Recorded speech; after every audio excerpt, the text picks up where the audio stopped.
지금까지 우리는 경제성장률 목표치를 정해두고 이를 달성하기 위해 정책적 노력을 기울이는 방식으로 경제를 운용해 왔습니다. 그런데 2019년 말 코로나 팬데믹이 발생하였고 백신 접종에도 불구하고 변이 바이러스로 인해 글로벌 대유행이 반복되면서 결국 코로나19와 장기간 공존하는 시대로 진입하게 되었습니다. 이런 상황에서는 앞서 말한 경제성장률 목표 달성 방식의 경제 운용을 재검토할 필요가 있는데요. 경제성장 목표치를 달성하기 위해서는 방역 지침을 완화하여 경제 상황을 개선하고자 하는 유인으로부터 자유롭지 못하기 때문입니다. 또한 경제성장에 대한 근본적인 사고의 전환이 필요한데요. 현재 GDP는 생산 수준으로만 평가하는데 지난 1분기 GDP가 코로나 발생 전인 2019년 4분기 수준을 회복했다고 해서 국민들의 생활 수준이 회복했다고 할 수는 없을 것입니다.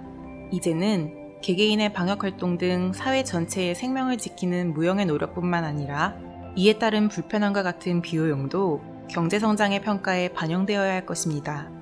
나아가 방역에 초점을 맞추고 이를 바탕으로 경제를 운용하는 방역 친화적인 경제로 전환해 나아갈 필요가 있는데요.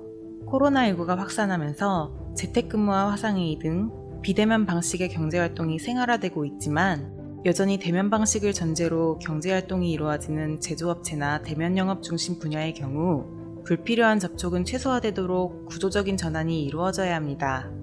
한편 정부는 코로나19로 큰 폭의 매출 감소를 겪은 관광, 공연 등 경영위기 업종들에게 사후적으로 금전적인 보상을 하는 대신 사전적으로 방역 친화적인 영업 환경으로의 전환을 지원하는 것이 보다 바람직할 것입니다. 중국의 병법 중에 2일대로라는 전략이 있습니다. 자신의 실력을 상대에게 보이지 않고 상대가 피곤해지기를 기다린다 라는 뜻으로 적의 사기가 너무 높을 때는 정면 대결을 피하고 사기를 꺾은 다음에 승기를 잡아야 한다는 전략인데요.